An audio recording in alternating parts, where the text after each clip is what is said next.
presentation. Now it is time to welcome Pastor Odek Rabach. He is a PhD candidate and he's going to present to us the nature of the prohibition in 1 Peter 3, verse 3 and 4, and discipleship. We are happy to have you. He's taking this paper.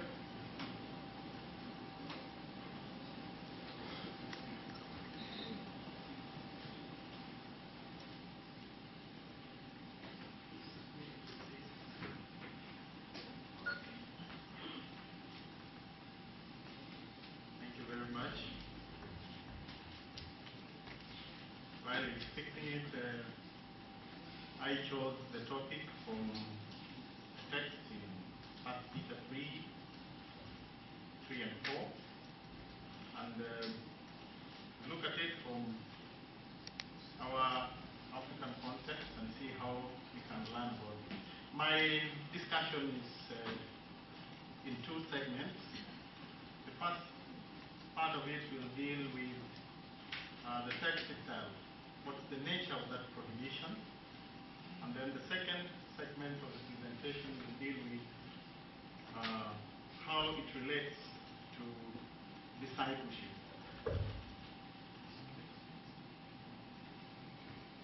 Okay. Start on.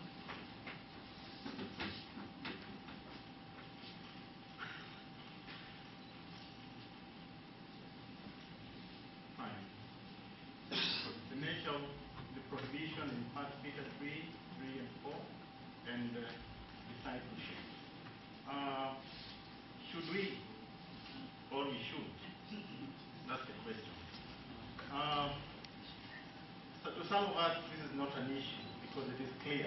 As Adventists, this is not what we should do. But as you listen to the discussion, you will be aware. One time I visited my mother in the village, and there was a Christian meeting going on, and one lady was sporting an earring. So my mother, I heard her talking with other women, this woman really an Adventist.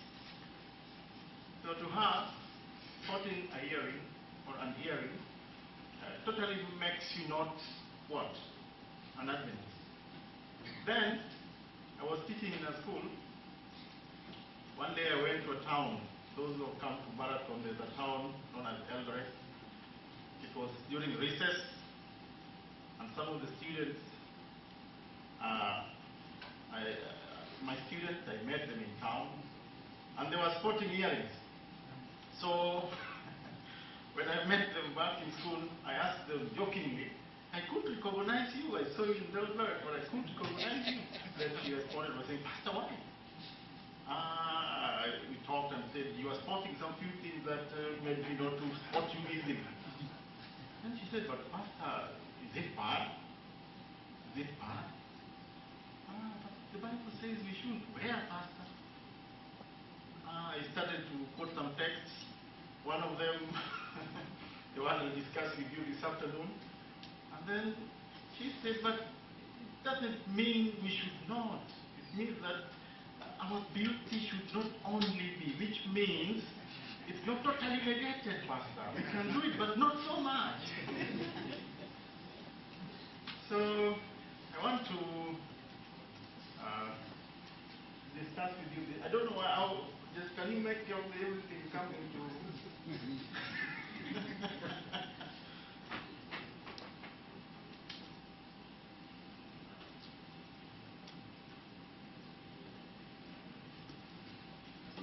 This technology.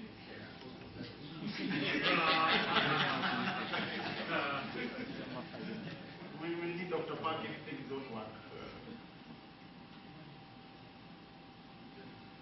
Or it can be that way. You can read. If you can read, you can go on. Let's go to the previous slide then. I chose the text from KJV. Whose adorning, let it not be that outward adorning of placing on the hair, of wearing gold, or putting on a part of a But let's be the hidden man of the earth, even the ornament of the meek and quiet spirit, which in the sight of God a great prize. Now, I just sampled a few versions to highlight the issue.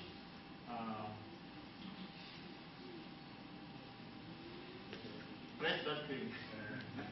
Okay. Your adornment, this is a New American Standard Version. This is how it puts it. Your adornment must not be merely external, but let it be. That's how New American Standard Version puts it. New King James Version says also close to what American Standard Version says. Do not let your adornment be merely outward, rather let it be close to what we saw far.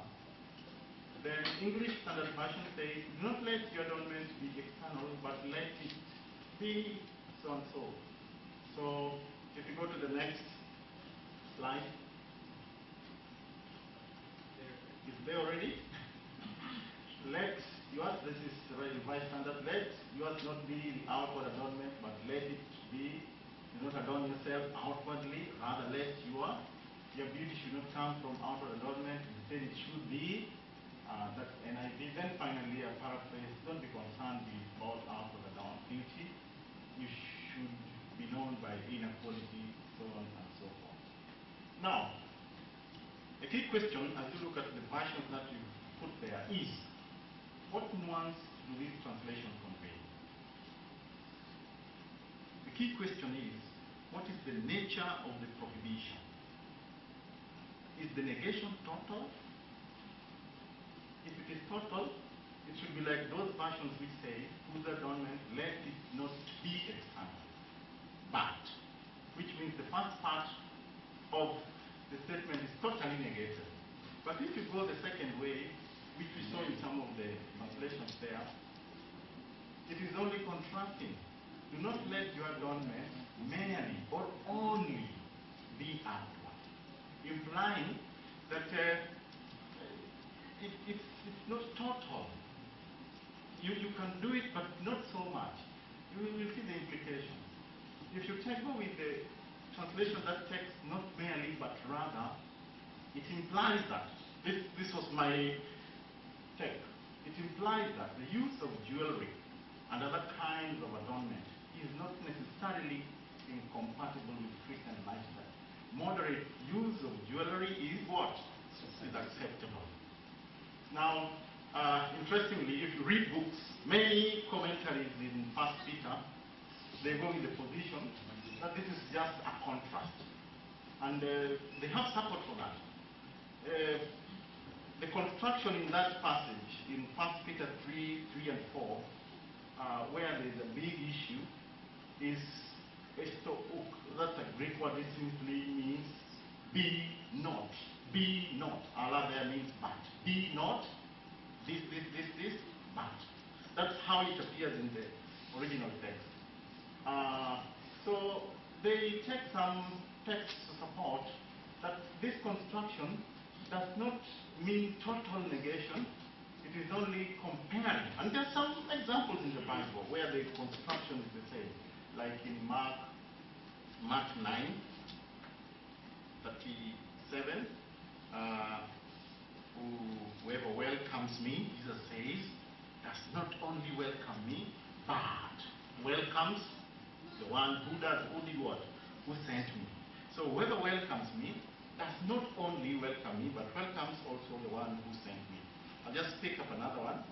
If you look at John 6:27, it says, do not work for food that spoils, but work for food that is everlasting. It simply means do not work only for food that spoils, but food that is everlasting. So these examples show that it's possible to translate the passage as not only. But if you go to the next slide, can just start this one. Okay, let's go to the next one. Yeah, the New Testament examples used for the negation that are not total carry some positive aspects on which a better action could be done. what I realized when I went through all those examples that are given for a contrasting position, a position where this statement is not total negation, you'll find that, for example, the one which I cited, do not work only for food. It does not mean that working for food is bad. It's a negative thing. You can work for food, but work for food, that does not do what? That does not oil. Now, there are some other examples that support the position that this negation is total. I cited some of two there, which when taken, it means not this, but this. Like Matthew 5:17. I did not come to do what? To abolish the law, but to fulfill. Does not mean that Christ did not only. You cannot translate it in that way. It only means that Christ did not come to abolish, nothing else. You can look at another one in John 15:6, which says, "You did not choose me, but I chose you." That one cannot also be translated otherwise. Therefore, if you look at the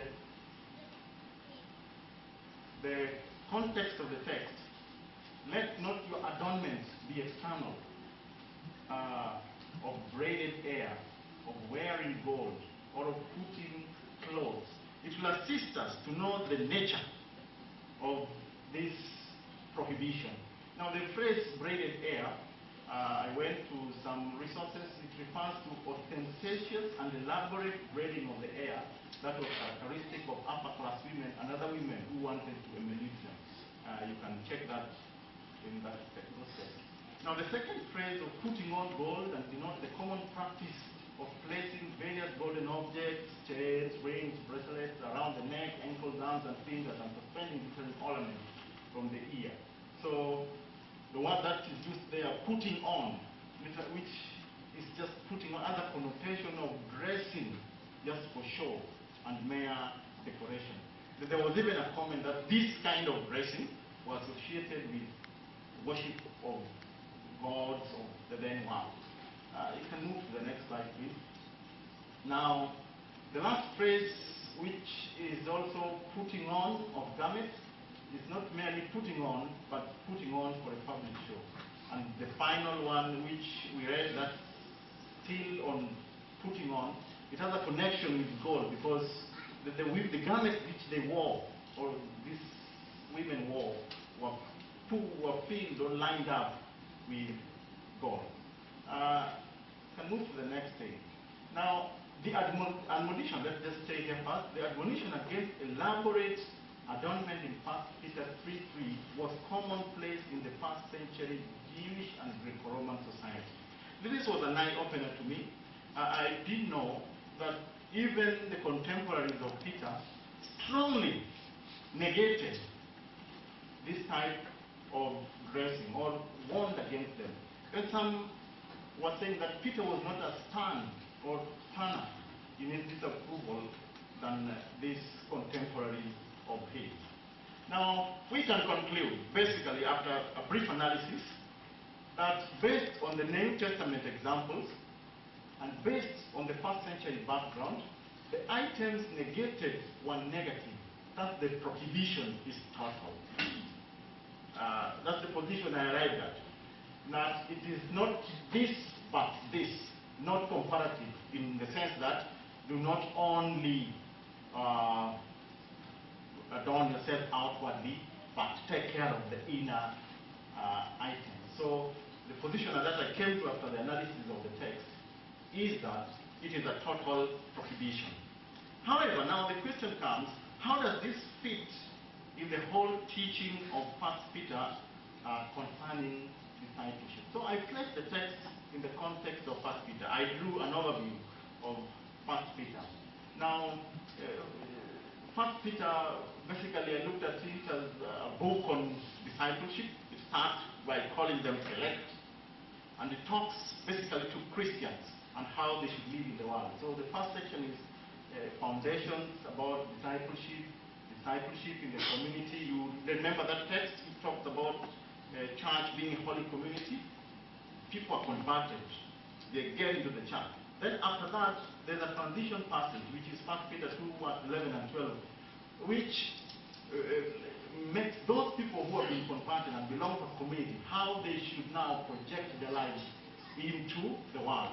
And the section that I've highlighted deals specifically with the text that we're discussing. It is discipleship in the community. So when you talk about adornment, when you talk about being careful on how you relate to the other people in the society, it is how you become a disciple in the broader society. I just highlighted it further in the next slide so that it makes sense to us. Now, if you look at the transition passage, let me read it. Beloved, I urge you as aliens and strangers to abstain from fleshly lusts, which wage war against the soul. Keep your behavior excellent amongst Gentiles. This is what many regard as a transition text in the Bible, in Peter, which means after a person has been converted, after a person has joined the community of believers, his role in the society from this passage onwards is expressed. So the passage where our text is found is discipleship in the community. You can spread it into three sections: society at large, at workplace, and in the family. That's basically our where our text is in 1 Peter 3, 2, and 3 and 4.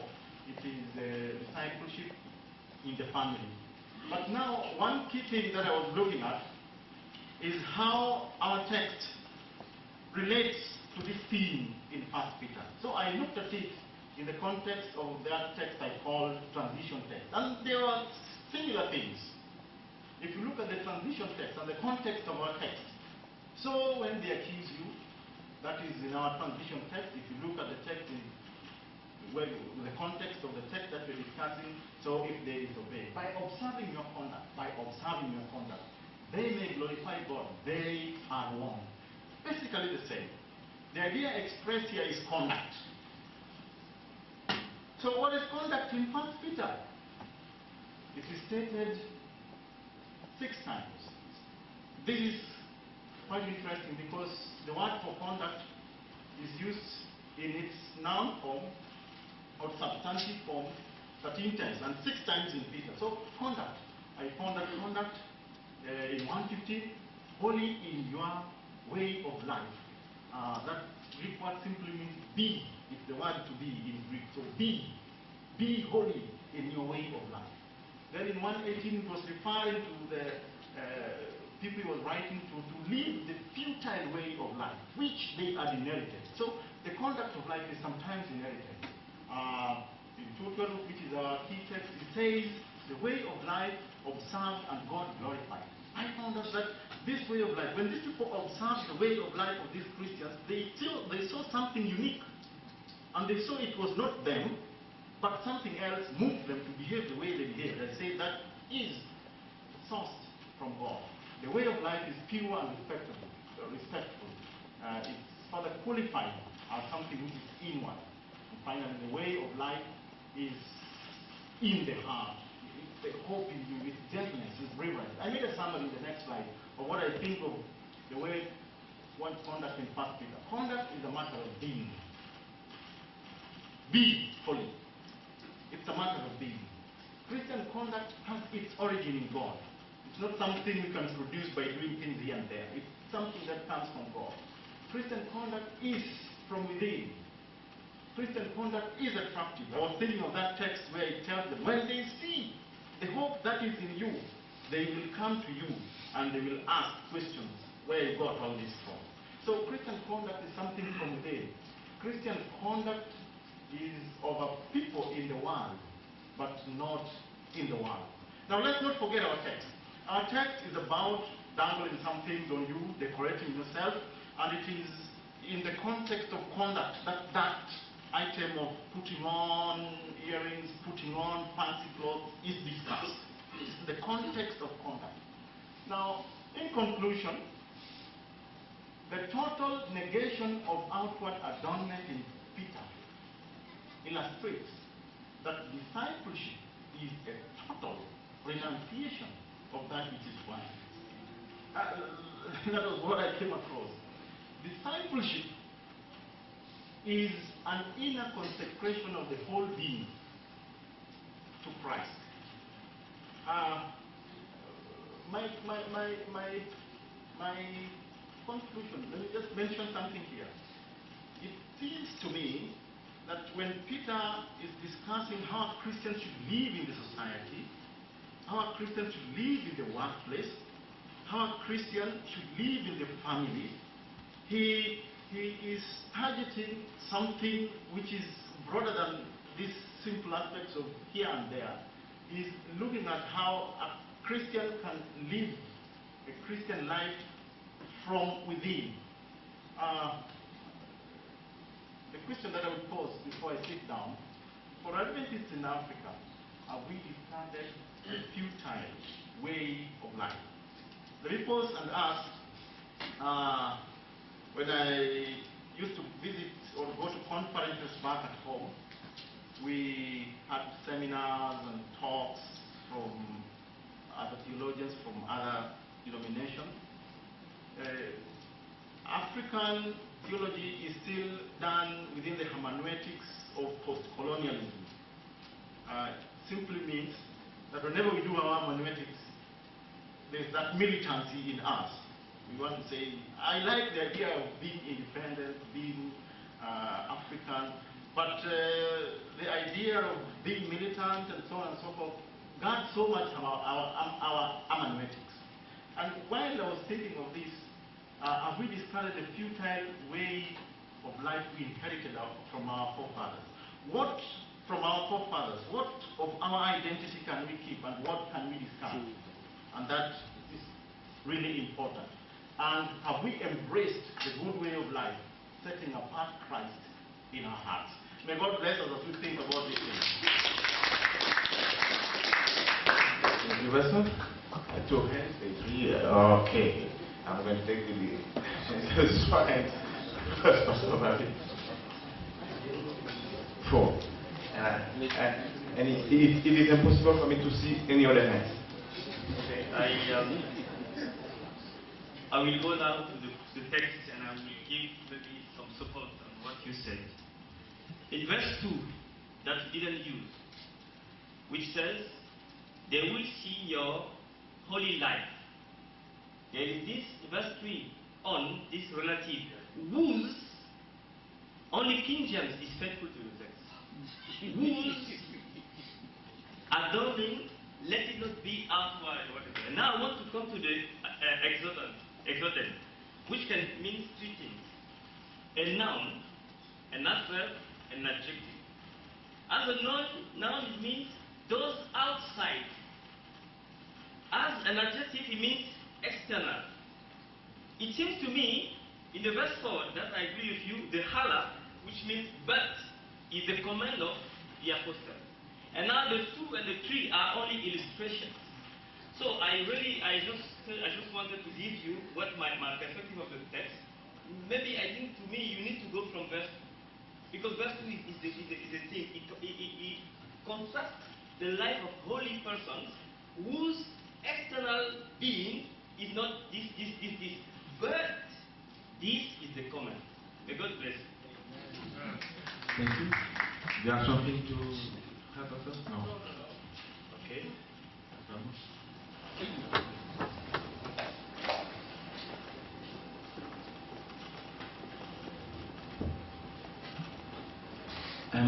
I have a real problem. I have seen the Pastor Anani for, I think this is the 3rd time that he has questioned why we use evangelicals and we don't want to do the exegesis ourselves. And he had a question about the library. Just this morning, the Koto 2 picked on the same evangelicals. My problem is that you have not finished your PhD, but you are using the Bible alone to do this, to give us this information. Why is it that some of us get to US, get a PhD, come back, and things we have believed for 30 years, they begin to pollute it? It bothers me. I am sorry professors are here, but my point is that why are we, if you can sit down, use the Hebrew and the Greek alone to come out with this, with his support, and some other professors' support, Why do we then go to the evangelicals and quote a side of it and bring it here and say, oh, they are saying it's merely, when there's also another meaning to it? So the professors plus you people, you better explain.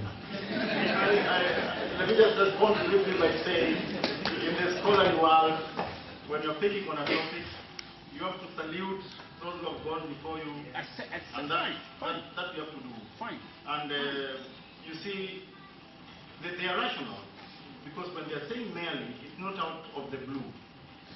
They have texts. That one, please, don't go. Because that one, even alone, I'm not a theologian, full theologian, I'm a minister. But that one, the text you're quoting, I will quote you Genesis 35. That Jacob told them, put all your earrings. Why don't you quote that one? But you go and quote food and compare it to conduct. I have a problem with that. You are quoting food and comparing it to conduct, but you don't go to 35 where Jacob said, all of you take your earrings and put it under the tree. Why don't you go for that one? Okay. No, we need not to dismiss everything that comes from the evangelical. Some of them are fine. Yeah, some of them are very fine scholars. And I think Dr. Park and other professors would agree with me that they are. And we can go to them to pick what we can pick. But I also agree with you that we need to read the Bible and let the Bible translate itself. Let's not so be dependent on other sources.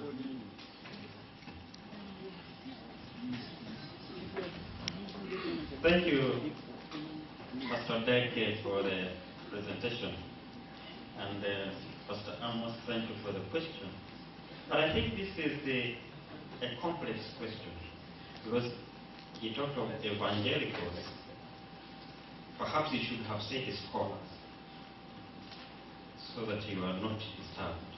But because the reason I'm saying this is that even the lexicon he's using it's not the Bible. It was put together by scholars who are not Adventists. So the issue is complex than what you think. Okay. Now, my question, I was intrigued by this area where you showed the contemporaries of Peter that they also prohibited. I just wanted to know whether they were Christian contemporaries or just general prohibition by the secular contemporaries. And if they did so, what is the cutting point? Because if they were doing it for the sake of luxury, where does the luxury end? If you survey their prohibition, where could they end the luxury? Because there are some people who are in high class, and even a certain cost is not a luxury. Something that is a luxury to me is not a luxury to a certain person. And therefore, the cutting point might be very hard to deal with. Another thing is the clothing issue brings a problem. Because with the earrings, yes, but now when it comes to the clothing, then it calls for moderation than total abandonment. You get what I mean? Because with clothing, it can't be abandonment of clothing. It is moderation. So if we bring in the issue of abandonment and where do we, perhaps as Pastor Anani explained, perhaps there is where you can place the clothing and it doesn't come in the set of the earring. Otherwise, abandonment with the earrings, yes, but when it comes to clothing. What you're saying, you see, there are three phrases there. These three phrases clarify the outward adornment. And the first one is braiding of the hair. Okay. The second one is putting on of gold. And the text is very clear. It uses head or. or putting on of clothes.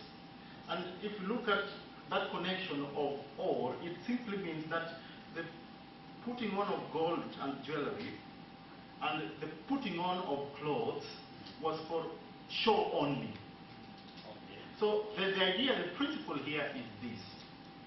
Dressing for show, ornamentation, elaborate, is to be discarded. I agree with you, we cannot draw a list. Dress like this, don't do that list, but the principle here is dressing for ornamentation, for show. Okay? That embraces putting on of jewelry and so on and so forth was discouraged. Now, let me just go to this background that I mentioned a bit. I didn't go to all of them, but I went to a few. Dressing the way it is described in Peter is described also by his contemporaries. And they look down with disdain upon women who dress like that, even in the then society. It was associated with immorality and so on and so forth. And much of it was associated with temporal prostitution and things like that. Yeah. Pastor, just quickly, I think we'll have to continue on that on some other time. But thank you very much for your exegesis. I mean, I really, really enjoyed it. Just two things. The construction. I think you have to sort of agree that it can lead to a possible comparison. I mean, I agree with you overall that the context points to a total negation, but based on the weight of evidence, based on the prevalence in which it is used, a comparison does, but we don't have to go there. What I want to really come to, it seems to me that the negation seems to be an ornamentation.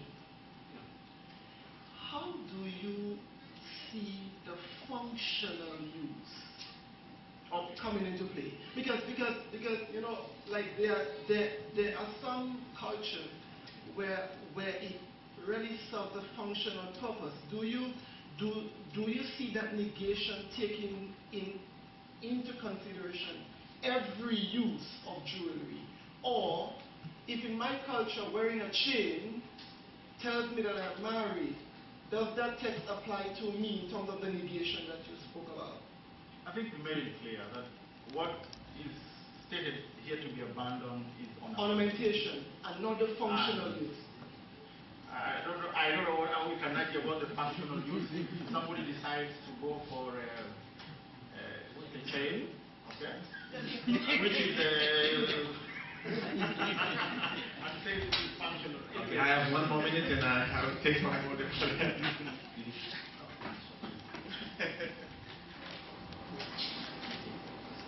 Ladies are not asking questions. Yeah, thank you for, or maybe we should give now time for ladies. Okay, thank you. I'm so wondering about this issue. So I don't know what's the official position, because when you talk about scholars and whatever, for us as laymen, we don't care those scholars. What is important for us is what's the official position of the SDA as an organization. So you should, at the conclusion, say this is the official position of the church. And the second aspect, I think you have to help us. What's the official position? Is it the position saying that, you know, if it's a chain which has some meaning in your culture and whatever, is it the official position? Because we are not only a church in Africa, this is issue in African perspective, but we still we are still a part of the worldwide church. So I'm so surprised when we can say no scholars and salute to this and that. I don't think that is faith, because theology is not only a science, we still have first faith, and knowledge comes, I think, later, but the first aspect is faith. It's not like public health, what I'm taking. No, you should consider that aspect. And the second aspect will be now, what was wrong only with women? Because the text, when we read all the Bible, is just women, women, women. What is wrong with it? Let Let me start with the last one. Yeah, okay. What is wrong with women? I don't know. Now let me go to the first one. Official position. Let me be a devil advocate for a moment. Where does official position come from? From the reading of the Bible. And we now have 28, we may have 30 next year, or in the next GC. Official position fails. But they are based on the study of the scriptures. It may be so easy for us who don't put on jewelry, but there are some people in the world who are struggling with understanding of the text. Like that young girl who was questioning me. But Pastor, I have read. The Bible says not marry. I cannot tell her official position. I have to read for her the Bible. I cannot tell her, oh, the church says the official position, put off those earrings. I take the Bible and read to her. This is what the Bible says. That's how our faith is based. So I think official position, yes. Bible should be the basis of that official position. I don't say we don't have official position. The church manual is there and it has it. Yeah. It's written in black and white about these things I'm speaking about. But still people will raise questions. If people raise questions, where do we go? Bible. Do we still shout official position? No. We go to the Bible. To the Bible. Good.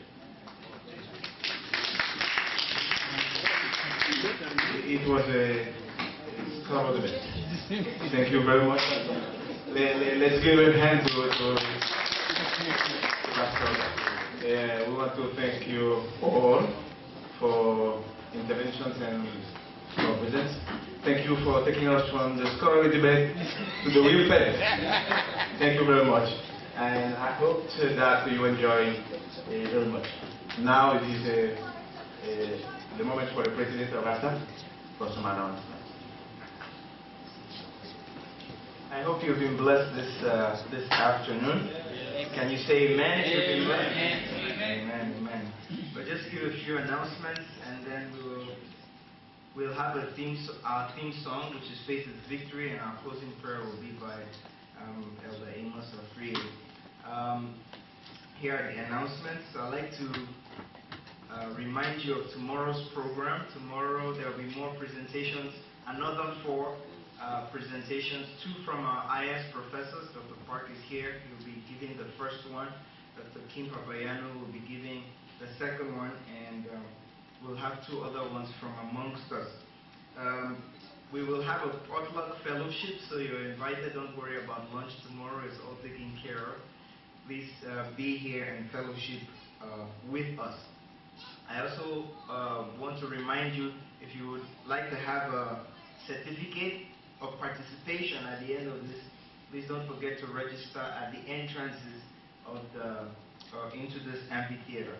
And I'd like to ask all the ATA executive members and the committee members and tomorrow's participants, moderator and others, to please wait behind for a very brief meeting. So, and to crown it all, we're going to be launching or unveiling and dedicating the first journal of this association, this theological association, and we want you to come and celebrate with us. This is really an answered prayer of what God has done for this association. Amen? We are compiling these papers that are being presented. We have compiled them into a journal, and every year we plan to do that. So these papers that have been presented here, and even others that have not been able to be presented but are related to the theme, we will have, this will hopefully be the 3rd edition of our volume, of the journal. And so tomorrow we'll be unveiling the 1st edition, next year the 2nd, and so on and so forth. And so as we unveil the first one, we would like to invite you to celebrate with us and also pray for the success of the forum. Thank you so much for participating, and may God bless you. Let's have our theme song. Let's rise. Praise God, we'll meet afterwards.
conquering Christ,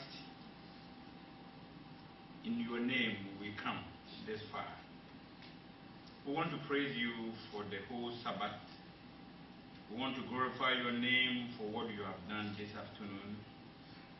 And we pray that as we struggle with the world concerning knowledge, wisdom, to search for truth that will help us to give to the dying world, your Holy Spirit will hold all of us and then give us the power to know the truth and do it to glorify your name.